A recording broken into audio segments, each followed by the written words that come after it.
Welcome back to the channel. In this video, I'm going to create a quick in-depth comparison review between these two money transfer service platform, which is Taptap Send and Remitly.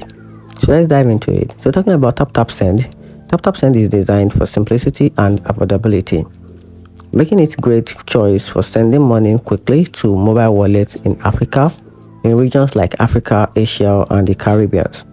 It also offers low fee, competitive exchange rate, and often deliver instantly, with it perfect for families relying on fast remittance.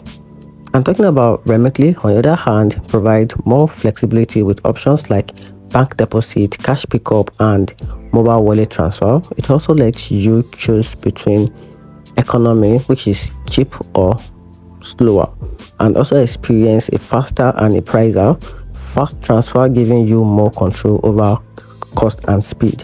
The downside of Taptap Send is its limited delivery method and narrower coverage compared to Remitly.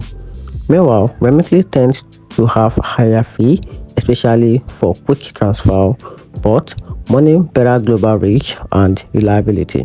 So if you want fast, low-cost transfer to mobile wallet, Taptap Send is the best pick. And if you need a wide coverage and more payment option, Remitly is the best choice and stronger choice in that category. And that's it. Hope you find the video helpful. If you did, turn on the notification button and subscribe for more videos.